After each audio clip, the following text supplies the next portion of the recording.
at this point in my life, I take a lot of comfort in how long it takes to get good at what we do.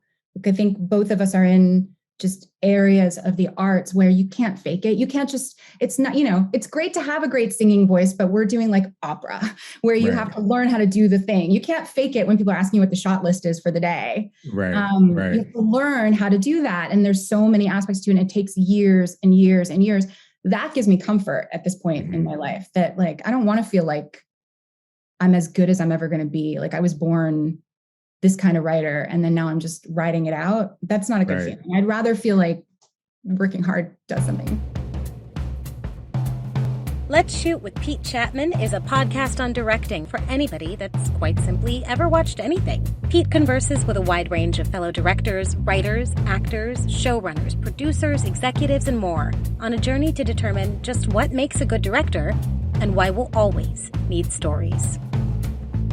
The Director is Pete Chatmon's digital studio, built on the pillars of craftsmanship that ensure a unique vision. I'm talking about story, innovation, perspective. Learn more about The Director, and better yet, get your official Director's Chair wear by visiting www.drctr.video.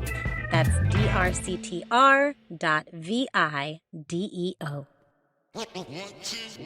All right, what's up, people? This is episode 36 of Let's Shoot with Pete Chatmon, and I am your host, the aforementioned Pete Chatmon, and I am excited to welcome y'all to a very, very fun, informative, and compelling conversation with the creator and showrunner of Netflix's hit series You, Sera.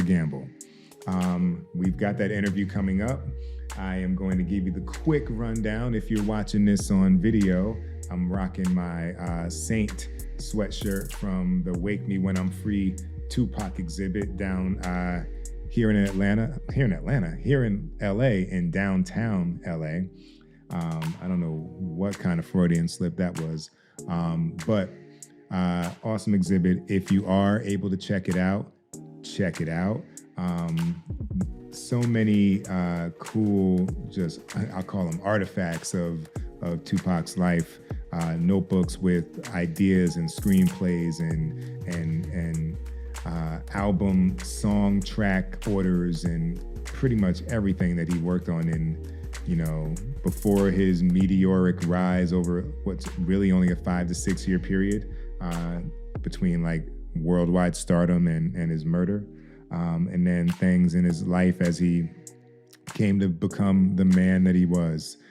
So really, really great. Wake Me When I'm Free, downtown LA. Check it out if you can. I highly recommend it. In other news, I am now in the midst of finishing my director's cut of episode 102 for Reasonable Doubt. And it's going well. I'm entering day 4 of 4. The first 3 days, I like to work chronologically. Some directors argue to attack the big scenes, but I try to work quickly, swiftly, and chronologically so I can go through it, feel the rhythms of the show as it goes scene to scene, and get a sense of how it all flows together, because I feel like a lot of decisions are affected by how a prior scene flows, and I don't like to just work in a vacuum like that. But it's coming together great. Really happy with the episode, happy with the show, and that's that, folks.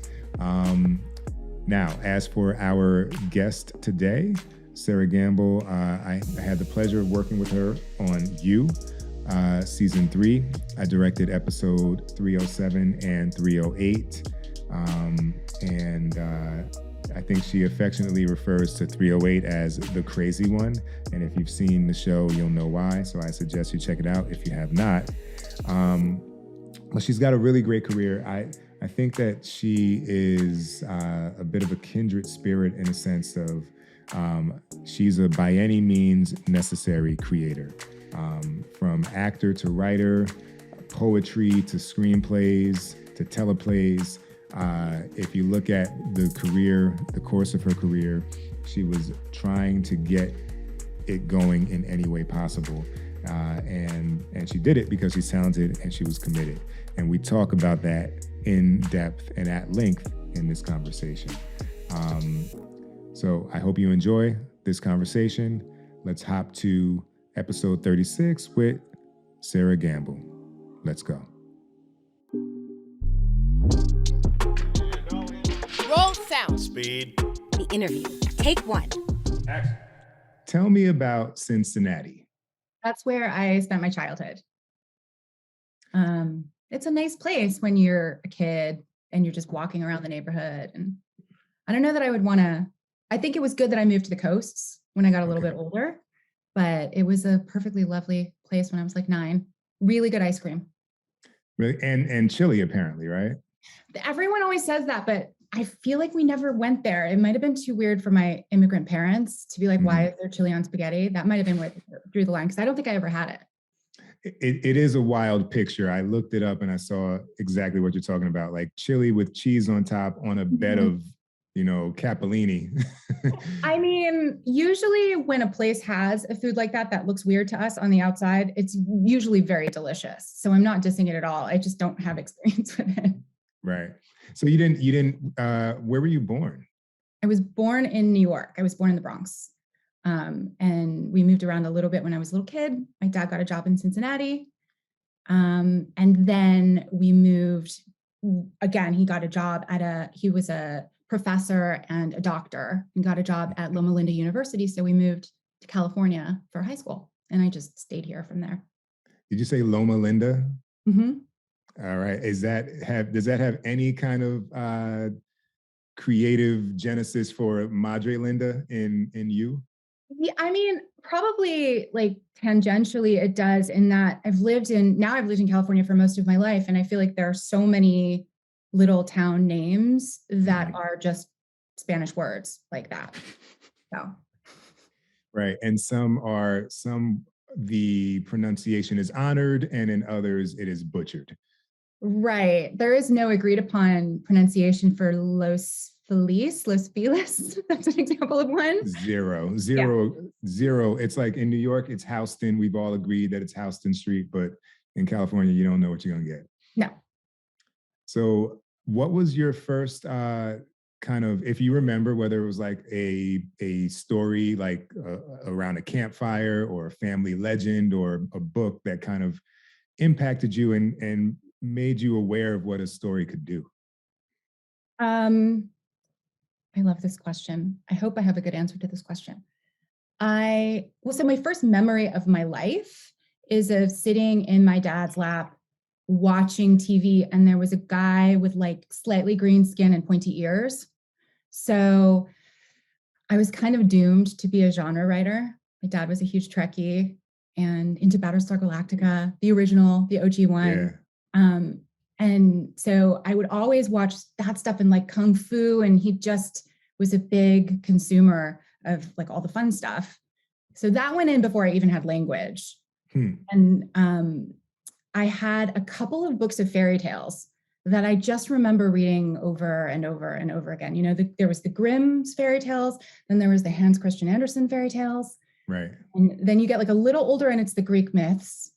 So I think I always were you like this? I just always was reaching for that kind of archetypal storytelling. Yeah, it's funny, and correct me if I'm wrong on this.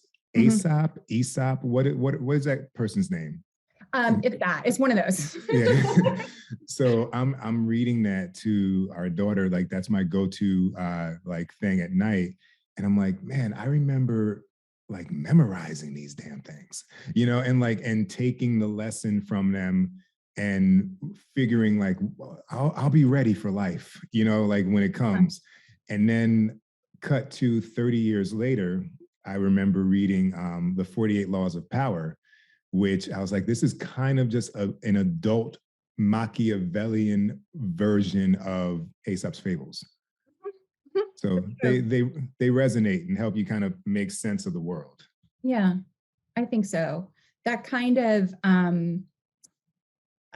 like shared unconscious, like the archetype, all the stuff that Jung got into. I really believe in that. I feel like there's something about certain symbols that are really in our DNA, because they're all Right. over the world. You know, all of these cultures that never talk to each other have the same symbols.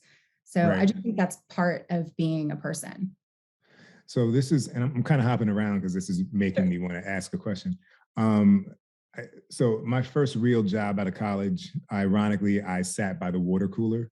And so I had the classic opportunity to watch people like tell stories, and I'd be like, man, that you've lost all attention, and it would be like something very dramatic and a big milestone. And people are like, I'm trying to get to the microwave. And then someone else could tell a mundane story and have you hanging on a thread. What is the difference for you?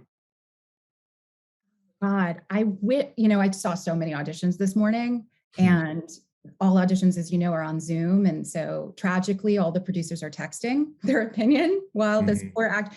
And it's like, why are some people riveting? I don't know. I feel like knowing why you're telling the story is helpful and difficult. And some people have this wonderful instinct for it where they're like, they start you off, but you get the sense they know where they're going. They're holding some good shit back that they're going to get to in a minute. They have you hooked because you need to know more. I mean, that's basically all of the stuff that we make is Right. like all fancy versions of just, I want to see the next thing. I want to see the next thing. I want to see the next thing. So maybe it's the people at the water cooler need to know what their point is and be leading you towards it. Are you the type of writer that has to know where it's going to end before you can begin? No, but I'm also not sitting down and typing a script on day one. I'm doing Right. so much of that work so I can figure out where it needs to end. Like, Right. my setup when I'm talking to people on Zoom, it's like I'm on the opposite side of my desk right now because that's a corkboard full of spoilers. Like most of my work as a writer happens before I ever type a single line of dialogue. It's entirely about like working my way to these points, making sure that the ending still makes sense. It's, by the way, it's a lot easier if you know the ending when you sit down to start. Like those are gifts from God. If you have a story and you know the ending, you should definitely write that one. Right. But the rest of the time you got to figure it out.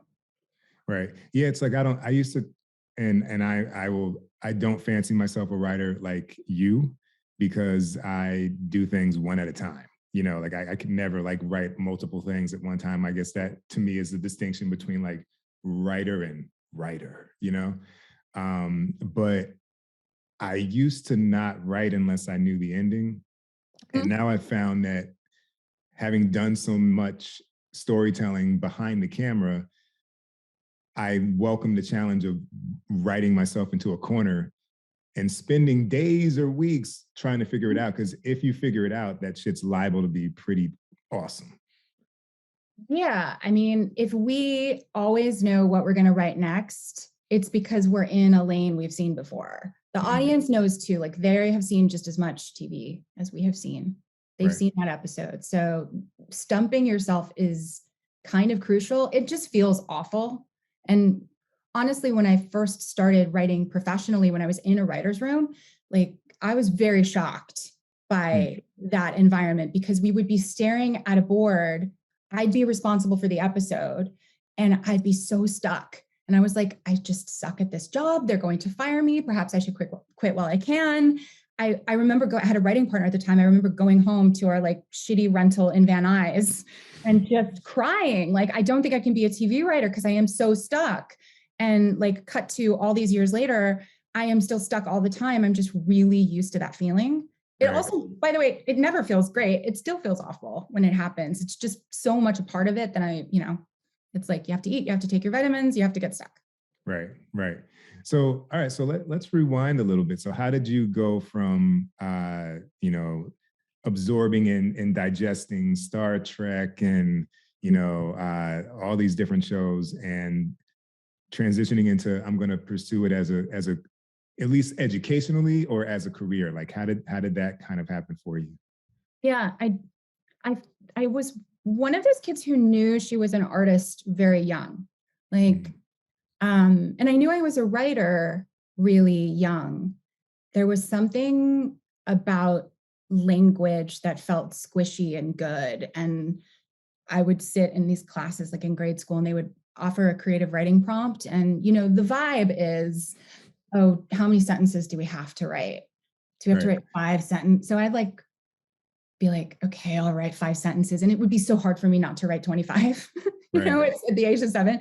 So that was kind of always there. And as I grew up, it moved into different areas. I mean, I was studying music, I was studying dance. I went to college to be an actor. I mean, I went to like a 4-year college, but my major was in theater.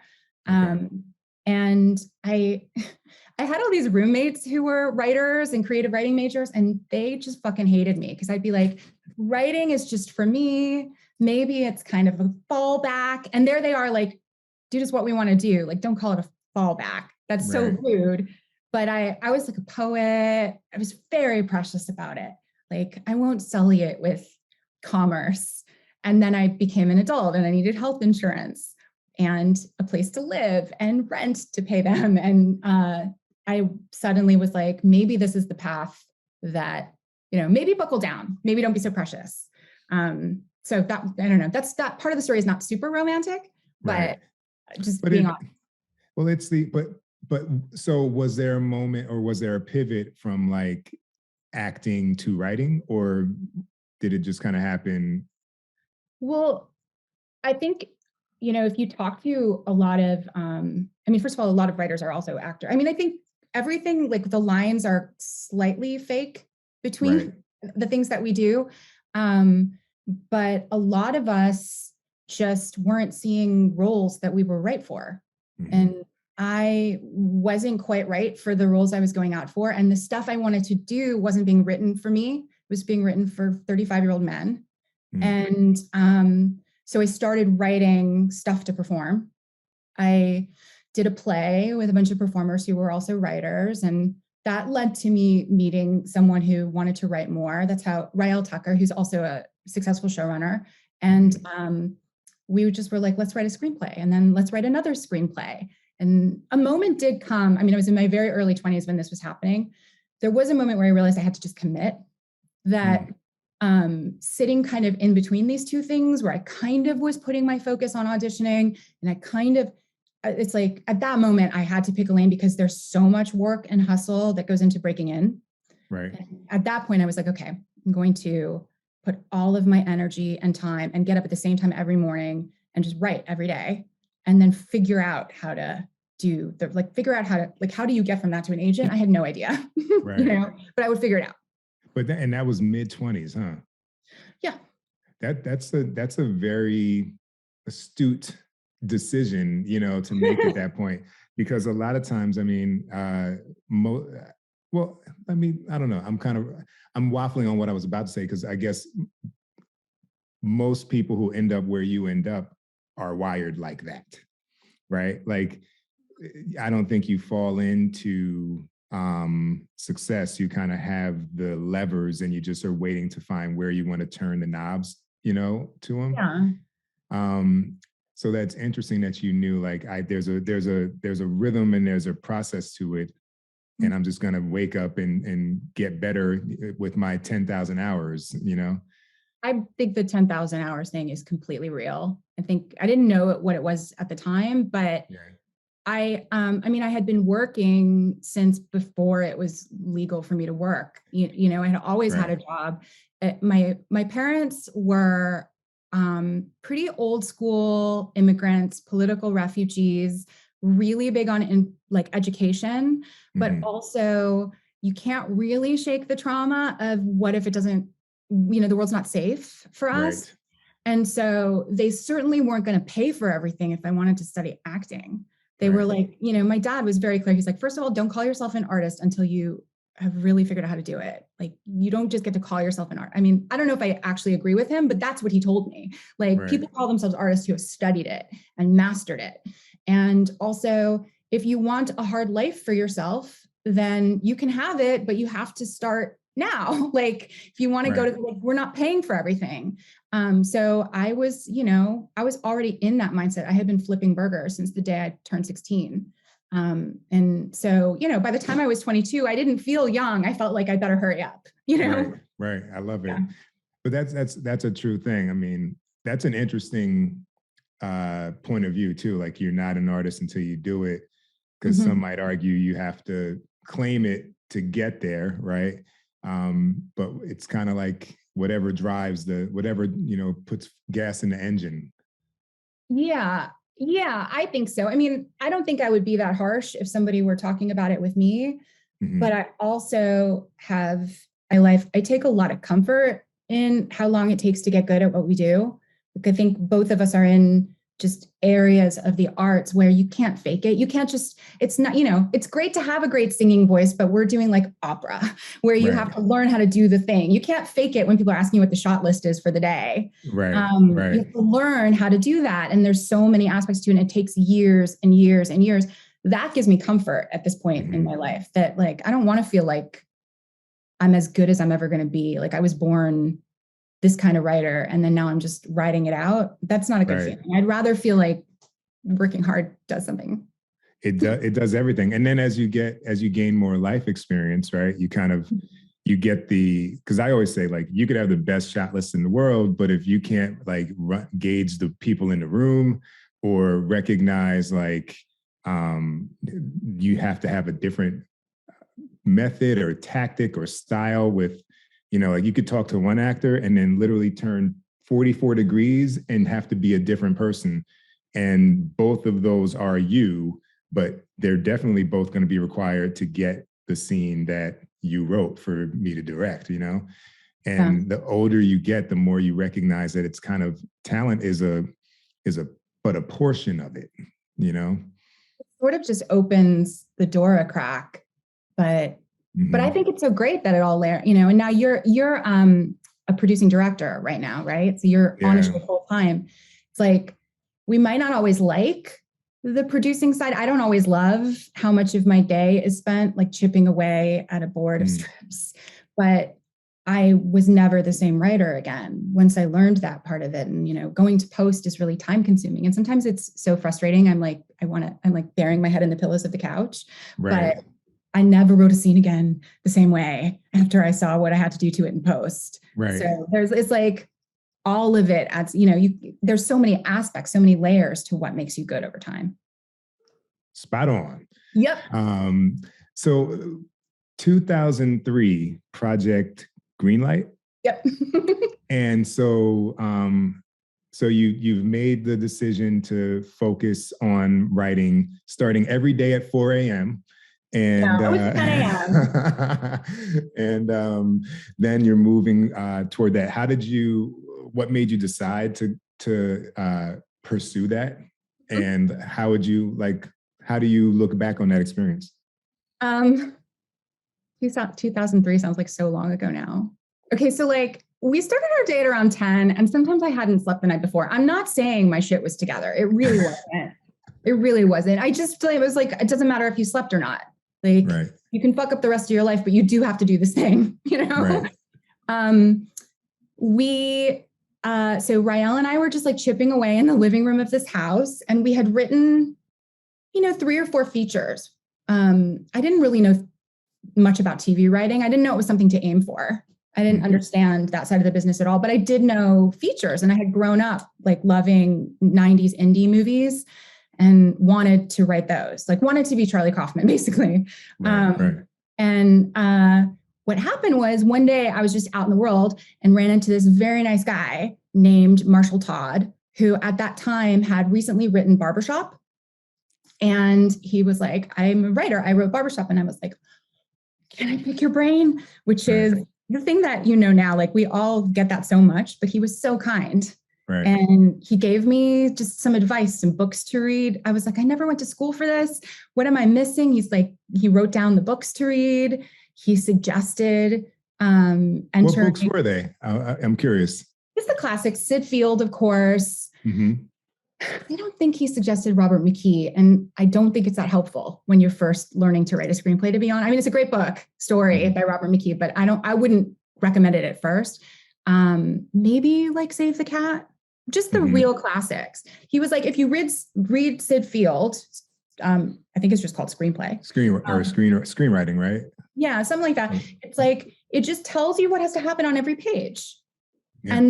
And like, I read it, and then we just would tape paper together and make like a line and divide it up and be like, here's each page, and here's where the climax of this, and here's the turn, and here's the beginning of act 2. And we would just plot on the timeline when each plot point had to happen. And that's how we moved into being able to break screenplays properly. It was really from just reading that book. Right. Yeah. So we were like, what are some competitions we can enter? And Project Greenlight had a season. It was this HBO show where Matt Damon and Ben Affleck were like going to find the next indie filmmaker. And we just entered. It was an online peer-reviewed competition. We got the thing at top 250 and then top 50, make a bio, right? And as soon as we hit top 50, I just started cold calling agents. Because, what Marshall had said to me was, it isn't about winning the competition. It's about giving people an excuse to crack open your screenplay. Right. Like, it has that little seal of approval if it made the finals of something. And it's just enough that an agent's assistant might read page 1. Right. So that's really what we came in the top 4. We were on TV for like 3 minutes. We lost, which is better. I think losing reality TV is better. And then a bunch of people did want to meet us because they had seen us on TV for like 4 minutes. And so did you kind of step out into the world, so to speak, as a writing team? Yeah. Okay.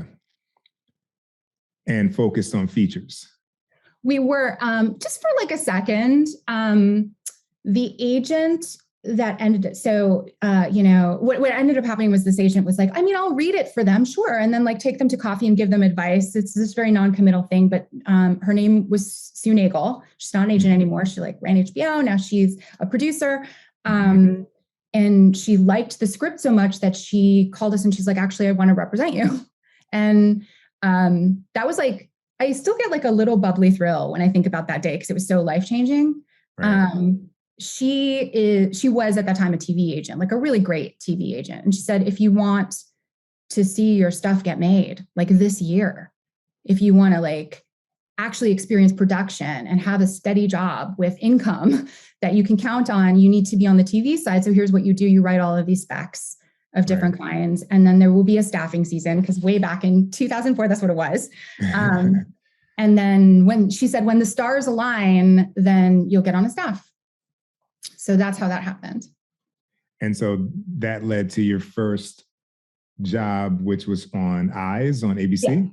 Yeah. And so what was that experience like in terms of, okay, you've written with Rael, you've plotted things out, you've got feature screenplays. Now you're in the trenches on episodic writing, for which you wrote 2 episodes, I think. So what was the biggest kind of learning curve for you in stepping into that? I think it was so like a vertical learning curve. The night before our first day of work, I called Sue and I was like, so what exactly happens in a writer's room? Because I didn't actually know. We had taken all these meetings and we'd like talked about the scripts and I assumed we would write. I didn't know. I had no idea. It was like a black box. I had never been an assistant. And I remember she didn't even know how to answer the question. It was so shockingly naive to her.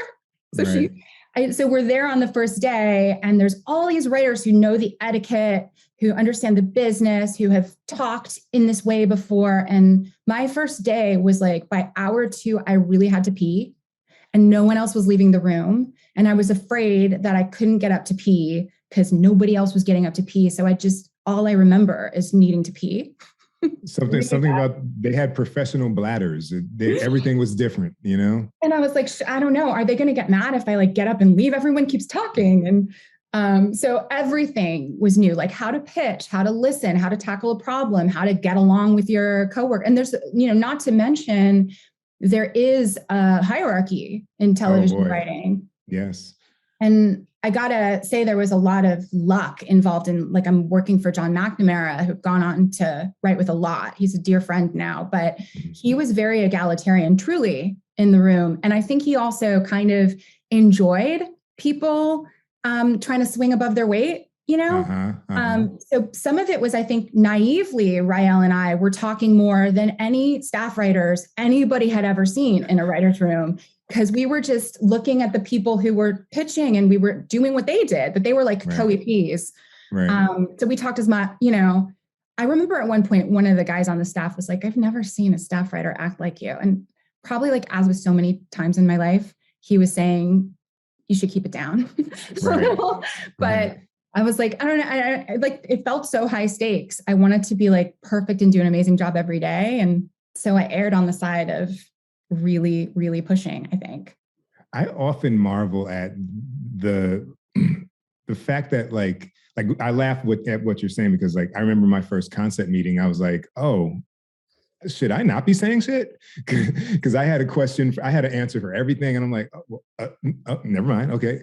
But no one tells you like what it's going to be like, or like when you like start booking all these meetings and you're having generals, no one like gives you like a general like sense of like how that 30 to 45 minutes may run. You're just in there.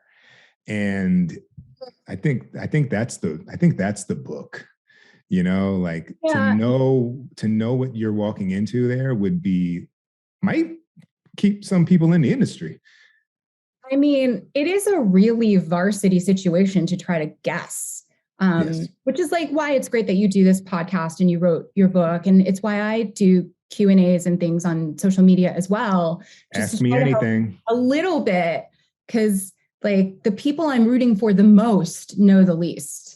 They're like, I mean, which is, you know, I see myself in them probably, and there's probably some narcissism to it, but like, I didn't know, like, and it could have gone a very different way. Like I was not always in a room where the hierarchy was so malleable. Like I was in a much more structured, traditional room just after that, where I couldn't get a word in edgewise. And if I had started there, I don't even know if I would still be in the business, you know? So would that be Supernatural? Yeah. And so, and we're talking about the hierarchy a lot. Like, can you outline what that looks like? Because on that show, you went from story editor to executive story editor to writer. Well, obviously you're writing all those, supervising producer to EP. Like how does that, what is the trajectory and what is different for you as a writer along the way? So there are like titles that you get that are just steps that you get for each year that you're on a show. They're standardized, and they're like the lower levels are staff writer is the lowest, and then story editor and executive story editor. They mean you're getting paid scale, among other things. And then all of the titles above that have producer in the title. And ostensibly that means you're taking on more and more production responsibility, but it is entirely variable, as you know, from show to show. There are shows where writers do zero, and there are shows where less and less, but there are shows where writers carry their episode all the way through to post. So that goes like co-producer, producer, supervising producer, co-EP, EP. And not everybody does all of them. If you are renegotiating your contract, you can maybe skip a step or two, which is what I did. Right. And then the person who oversees everything is the showrunner. Their title is executive producer, but showrunner is kind of a separate title that just means running the show. Right. So it's not like it never appears in a credit, but it's the understanding amongst all the parties that are making the show that this is the showrunner. Yeah, it weirdly doesn't ever show up. There's like, you know, with a show like you, we have 10 executive producers, and it doesn't say who the showrunner is, but that'll show up in your little bio when you're on a panel or something. Do you think it should? I mean, functionally, I don't really care. You know, I just want to do my job. But it is a very specific job, and it is different than just being an executive producer, which isn't a just. You know, it's a big deal to be an executive producer. But being a showrunner is really unlike any other job in television. Honestly, I think kind of the closest is being a producing director who is taking on a lot of that boots on the ground within production. But the showrunner is really the person who straddles everything. Right. So I don't know. Those who need to know do know, though. Yeah, exactly. I mean, the folks who are looking to find their next showrunner know exactly who the showrunner is. And so, and I will pit stop here and just say how, and I think I told you this when I requested the book blurb. you were one of the best showrunners that I've worked with. I appreciated how specific and how clear things were, while also it seemed like you had confidence in the people you were hiring and allowing room to interpret. Yeah. So, you know, how'd you learn that lesson? How'd you end up in that with that kind of approach? First of all, thank you, because that's really the goal, is to really tell you what you need to know and then really let you do your job. I mean, I feel like in some ways I'm still learning it, but I mean, some of it is that I climbed through the ranks. I've been in the business for a while. I've seen stuff I don't want to do. I've seen stuff I do want to do. So I sort of picked a little from each, you know, but it's, you know, when you're running a show, especially when you created it, it's like your baby and your name is on it and you've been working on it for years, and you like, okay, so me, I'll just talk for myself, but like, I just wanted to like be good and make you feel the way I want you to feel when you watch it. And also like, I'm out on a limb with this idea and it could be really cheesy or, you know, like fear of being cheesy is what keeps me up at night a lot. And I just cannot possibly be everywhere at the same time. I can't be in the room and rewriting scripts and in post and on set. And the only way to not end up in an insane asylum is to empower people to do what they're best at. I'm not perfect at it every day. If I weren't a bit of a control freak, I probably wouldn't have this job. But like you got the job on you specifically to direct a block of 2 episodes because we had seen your work, and Silver Tree, our producing director, had met with you and was so impressed with you. And it's like, well, you know more about that than I ever will. Like, I don't, you know, like, I'm not here to pick your lenses. I'm not here to pick your shots. I'm not here to talk to the actors for you either. So let me arm you with as much of what you need to know as possible, just so you can hit the target, which is, you know, it's like an ineffable thing we're all trying to find together. What's great about it though, praise continues, is that when you know you don't really have the room to interpret, I'm just going to be honest, and maybe I shouldn't. Part of my brain turns off because I know that I'm less involved in the solution, right? Like when you know, like you're gonna like start going going down a road and someone's going to say, oh, well, just do this or just do that, or we don't want that, or we don't want this. And you're like, well, let me like, maybe if I give you a couple of the moments in a take, you might see it. You just kind of know like, okay, there's a bailout backstop here that is probably going to overrule my best instincts. And so what's the point? I mean, it's interesting when you say that though, because I am always trying to find that balance when I'm talking to directors, because like, I'll give you an example. Like Harry Jurgen directed this episode of You that has a big acid trip in the middle of it. He did such a beautiful job. But like what directors always do is be like, here's the coolest toy. Here's how we can do it in camera. And here's how we can do it in camera are terrifying words for a showrunner. We want to have control over it in post so we can like up or, you know, like turn the dial on the wavy gravy. Maybe we don't need it. So it is this thing of like, that might be the best idea anyone has ever had, but also I want some control over it in post. And it is like, I mean, also being more honest than I should. So much of it for me comes down to like, yeah, let's test it. Like, let's just try it before the day. And then we'll all look at it together and discuss what we're going to do, you know? But it's like, we're not doing $15 million an episode television where you can fuck up and go back and do it again. Like we're a moving train. We're only moving forward. We won't be able to go back and fix it if it in some way, you know? So so I guess now I'm just telling you, like, it's sometimes a leap of faith, but you have to, you know? Yeah. I mean, and I guess it's a shared spirit of everyone leaping together. And knowing that like the words are the most important thing and what's the best tool to get there. Because then the actors are going to have their instincts and their points of view. And That's the collaboration of it. If not, we would be painters, right? Yeah, probably. I mean, I love that you just said that the words are the most important thing. Thank you. I feel like everyone should say that, but my favorite thing that happens in post is when I watch a scene and I'm like, oh, we could cut the line now.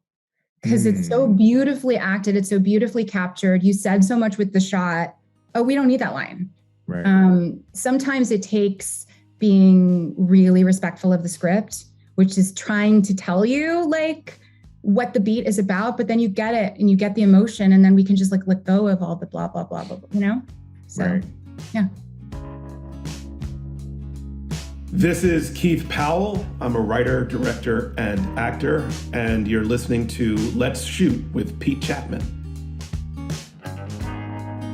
Transitions, a director's journey and motivational handbook, is Pete Chatmon's book from Michael Weezy Productions. What started in 1993 has been a marathon of persistence and creative pivots, transitioning from indie filmmaker to teaching at NYU's acclaimed film school, to running a production company, to directing television and commercials, and ultimately eyeing a return to the feature films that gave him his start. A mixture of how-to, self-help, and inspiration, this book is for any person targeting a successful career in the creative arts.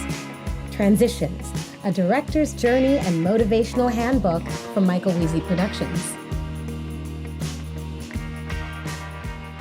So let's talk about supporting characters, and what your philosophy is on the supporting character, how you enrich them with real lives, how can they help you in your larger, story and themes, like however you want to respond to that.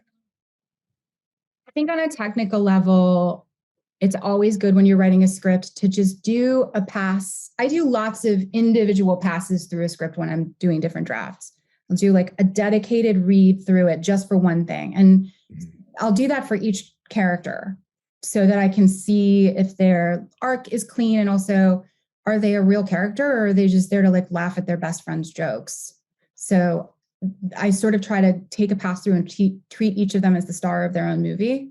But I mean, to be honest with you, I think like frequently the wrong person is the lead. In almost every, because like we live in we're like the business is trying to do better, but like there's nobody who looked like me on the screen really when I was growing up.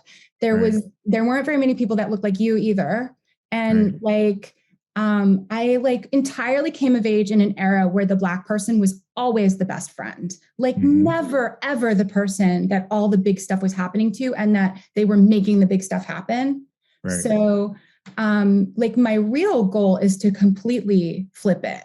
And, you is my chance to burn that guy to the ground who's always the star of every story, to say like, let's look at the dark side of this dude who's the romantic hero in like 99% of everything. Right. And then what I hope that affords me is the opportunity to keep having a career without having like a cis het white man in the lead in maybe anything I ever make again. I don't know. I mean, if it was the right thing, sure. But like, I've turned down a lot of them, and I have said yes to some stuff that didn't have like that guy who solves every like, I think it's boring now. I think we know better. And so this isn't exactly the question you asked, but it is my soapbox. No, bring it. I love this answer.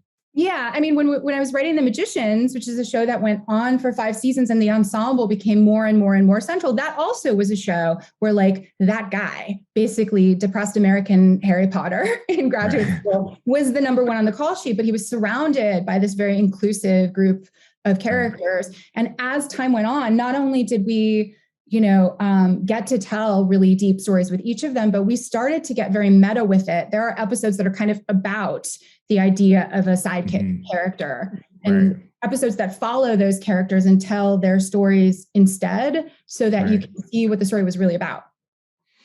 It's interesting. Maybe you'll humor me on this, but it reminds me when I think of, because I've done a bunch of Always Sunny episodes, and I wonder if a portion of the audience that enjoys the show recognizes what the show is doing. You know what I mean? And I wonder with you on the kind of other genre side, if there is a similar thing happening. You mean that people get why we're telling Joe Goldberg's story on you? Or they don't, right? They don't see, like, for instance, one of the things that I like that was really enlightening for me was when, I don't know if you told me or if Silver told me, but it was like, we will never objectify the female body in this show unless it's from the perspective of Joe. Yeah. And so, and objectify can be a lingering tilt, you know what I mean? Or something to that effect. And so like that one little statement ricochets, you know, throughout the entire season as you move through the plot. And so when you're taking down the Joe Goldbergs of the world, you know, there's a whole faction of people who love this guy, you know what I mean? And subscribe to everything while overlooking the stalking and the murder because they're so entrenched and thirsty for that archetype that you're trying to detonate. Yeah. Yeah. I mean, I think a lot of people are very in on it when they're watching, really get it. Like there's a lot of, and then I even think that sometimes when people are on social media going like, kidnap me, Joe, stalk me, Joe, they're being cheeky. They know, right. But part of the reason, well, I'm also one of those people. Like when I watch the romantic comedy and the guy is just violating the shit out of her privacy, he's crossing all these lines, it's not good, he's lying, I have the same reaction as anybody else. Like I am rooting for the couple. It's, I don't know, really ingrained in my psyche too. And it's an interesting experiment to make this show and watch how he'll do something horrible. And then he'll be like a really sweet guy in the next scene. And I'll be like, oh, he's not so, like, it'll happen to me too. I've been making the show for like 4 seasons. He still gets me. So I'm not, I don't know if I would ever actually want to make a show from a place of being like, I know this and I'm going to tell it to you. Do you know what I mean? Like I'm doing it because I don't know, like I'm exploring it at the same time as the audience. Like I don't have a good answer for why I'm attracted to problematic things and why I like bodice ripper novels and why I love Jane Austen. And I do recognize that it's like a bit problematic, like that there's a dark side to that. So I'm like, let's all hold hands and figure it out. Right.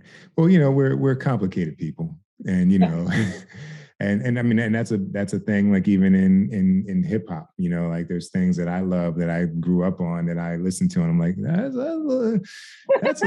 that's a lyric, you know, but I'm like, no, that's a good song though.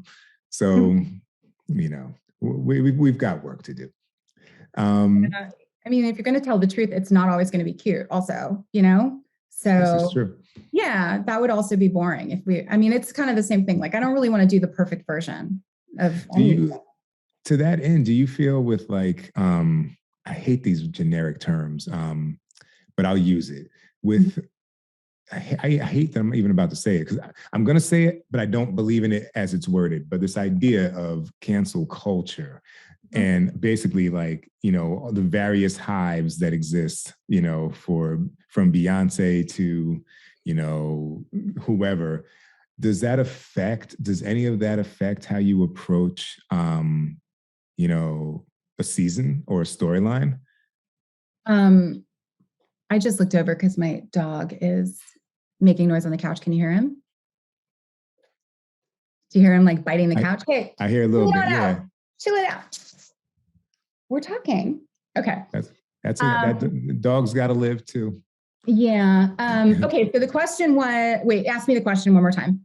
So do you feel some sense of, I don't even know if responsibility or fear, or do you consider the various hive voices that exist when you are plotting out, you know, the stories you want to tell? It is it's just it's a part of the job in television. I learned this kind of as I went. I was working on this show, Supernatural. It has a very avid fandom that was becoming really excited about the show as social media was maturing into what it is today, where you get a lot of very direct feedback immediately.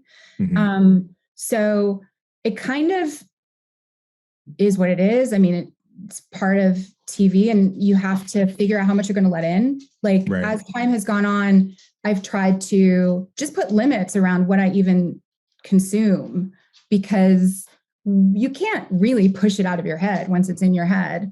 And like, I've definitely produced episodes, written things that not everybody has loved, and they have let me know, sometimes not in the most polite way. So I've certainly experienced that kind of blowback, and have had, now I'm talking to you, and I've gone through it a few times over years. And so I've really sat with like that I do have stuff to learn, that part of my job is like, I'm taking risks with the storytelling. I'm saying things, and then sometimes I'm wrong, and I learn and I write it a different way next time, So it's not to shut it out. Like, don't ever take criticism. Like, no, but I think it can be debilitating if you worry that people won't like it when you're making it. And that is not new. That's not about Twitter. That was happening to whoever we were back in the Renaissance. Right. It was like, oh God, the cool kids won't dig it. Right. And like, if as soon as that's what you're doing, you risk kind of your tether breaking between you and why you want to say this to begin with. So at this point, now that all of the stuff we're talking about, these are pretty mature, like fully grown phenomena. Yes. And they can be really in your face. They can be kind of scary, actually. And they can end your career if they are aimed just right. So I've had to be like, you know what? I know why I'm a writer. I know why I want to write television. I know I want to tell this kind of story. And I accept that I can't control the rest of this. It actually makes me want to double down on like my purpose as a writer, which is to dig. I'm going to tell you what it is. Then you're going to be like, you're right. That is a little dangerous, right? My thing is just, I'm going to dig into messy human truth. Right. And I'm going to do that using a serial killer or a monster or none of the above, right? But humans are not just one thing. There's nobody that's going to check every box perfectly. And a lot of what we do is contradictory and paradoxical and problematic and scary and strange. And I want to dig into all of it. So I know I'm not going to tell stories that are necessarily going to get me brownie points and cookies and, but I'm like, but it's not about doing that or not doing that. It's about truth. It's about digging into the story until I get to something that feels really, really honest. So that's just my North Star. I love it. So we're turning the corner to the end here. Okay. I want to ask, if you could, and you could maybe pick 2 or 3, what has been your, I guess, favorite scene that you've written, or episode, if it's a larger, a larger thing than just a scene, I know this is a terrible answer. I don't really have one. There have been many feelings of like real accomplishment and many feelings of like, I'd love a do-over. And there every now and again, because I think I probably made it pretty clear I'm not trying to ever climb on a soapbox. But every now and again, like something I really, really believe, like that has really helped me in my life, I've managed to just like slip it into a character's mouth. And then when people hear it and respond to it and like get it, I'll give you like 2 little examples, right? There's a scene in season 1 of The Magicians where Julia, who's a witch who's trying to make it on her own and has no schooling and is just kind of on the street, this older, wiser magician says to her that like, smart girls scare the shit out of the world. Of course, they're not helping you. Like if they try to destroy you, take it as a compliment. And like remembering that helped me when I was a loud girl trying to break in. There was a moment like that this season in You, where Marianne is talking to Love and telling her like, you know, you're your real partner. It's hilarious to me that like these crazy characters who are literally murdering people, every now and then we slow that show down, as you know, and somebody says something true. And people are at home like, yeah. Oh, that's your real partner. That's who you should be listening to. So that was a moment like that. Right. Yeah. So I'm a fan of your, well, I don't know if it's titled Ask Me Anything, but when you do those series of Q&As on your Instagram feed, which all folks, whether you like writing or not, I think it speaks to just surviving this crazy industry of being a creative person. What would you say has been your best tidbit of advice from that series? And I know these are like, come on, like whittle it down to one, but if there is something that kind of best represents what you think is a North Star for someone following in your footsteps. Right. Thanks for plugging it, because it means a lot to me for people to be able to just like ask basic questions, you know, as you know. I have no idea what has made an impact, if anything, but like the thing that I tell other people, and every time I say it, I'm like, oh, I need to remember that, is that like the business is just one part of it. And it's not even like a particularly big part when you think about the lifetime of an artist and what we want to do, that we probably wanted to do more or less since we were born, maybe before.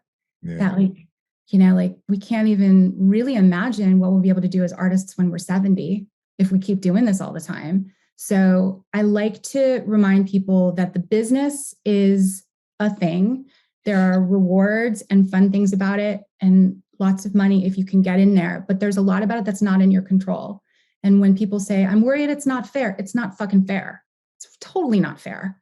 It's like really like any competitive, lucrative field, it is like just a mile of gatekeepers, and you know, that doesn't mean you can't do it. And you know, we're trying to help, right? But you know what? Like that has no bearing on whether you're an artist. I guess we've gotten to how I feel about it, which is if you're an artist, you're an artist. You're an artist if you sit down and you do your art.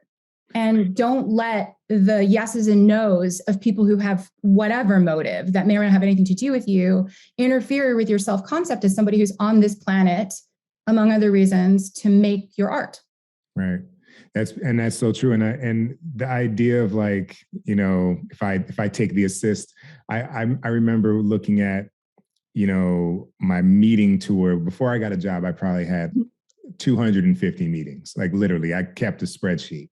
And, you know, meetings that I thought went well didn't, you know, amount to the immediate job, because I won't say that they didn't pan out because things have a long timeline. And then sometimes when the meetings were very awkward, I got the job. And I was like, okay, I need to stop having a value system that I'm applying to almost everything that happens, because I don't know what, I mean, the other person could be socially awkward. They could have had a bad day. They, you know, the actor could not get the job because you're perfect, but you don't look like the already casted person's brother. And that would be a stretch, you know, and just remember, like, you just do the work and you do it for you. You try and get better and you try and execute on your best work, and then rinse, repeat. And it might rinse, repeat for 10 years. It might be 20, or, you know, you might be a overnight success for real.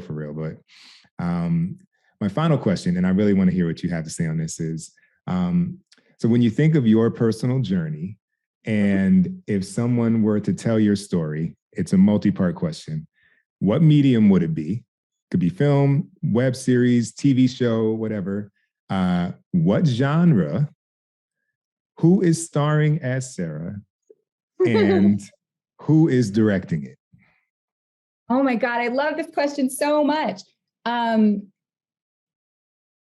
feel like maybe, at the risk of it being a little pretentious, we want like an immersive theater experience like Sleep No More. Because part of the deal, anybody who hasn't seen it, you should look it up. It's very I cool. went to that in New York. I know that. Yeah, I went a couple times, surprising no one. The thing about that, right, is they drop you into this warehouse that has like 5 floors and over 100 art directed rooms. And then a troupe of actors are doing like a very interpreted version of Macbeth and to tell, they run by and you can choose to run with them and be there when they stop and do a scene, or you can poke around, or you can wander till you walk into a scene. I like it because there's no way to tell the story with every single part from beginning to end. You get what you get when you're in that experience. And, I think we love telling stories because we get to impose this structure on life, which doesn't really work that way usually. It's a bunch of stuff. So if I was going to try and drop you into my life, I'd do that and be like, well, you're just going to have to accept you're only going to get part of it. The rest of your question, who would direct it? I mean, I would only be so fortunate as to have you direct it. I don't know if you've had any theater directing on your resume, but I'm ready. I'm ready. Okay. I will say my wife has done a bunch of theater, and I was amazed at how, like, after it was locked in for rehearsal, it was like director didn't exist anymore. And that was such an education to me. I was like, and night after night, it's like, see what happens. Yeah. They're like, don't change a word. They're not like, this isn't funny, rewrite it. They're like, ooh, the playwright. Yeah. But for the time of the workshop, we'd be having a good time. Then you can just go off and do something else while it runs forever. Exactly. And you get your residuals. Yeah. Not mad at that. Well, awesome. This has been a pleasure. Thank you for joining. I know you're on the other side of your desk is the season 4 that everyone's awaiting. Won't ask you for any sneak tips or anything like that. But honestly, such a pleasure. Thank you for joining. And on the next Ask Me Anything, I'm going to fire away some questions and hope that I get a reply. Thank you. Thanks for having me. It was really nice to talk to you and see you again. You too. You too. Thank you.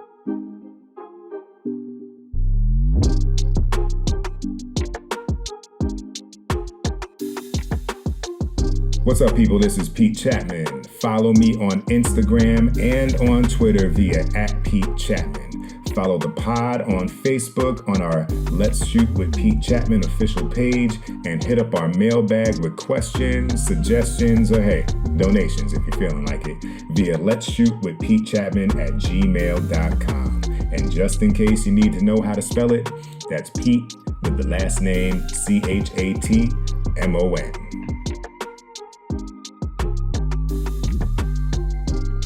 All right, folks, that was our conversation with Sera Gamble, the showrunner on Netflix's You. I hope you will tune in for episode 37. I think that is going to be a craft episode from yours truly, talking about blocking for television in 7 points. So stay tuned for that. And as always, stay safe, spread love, and keep creating.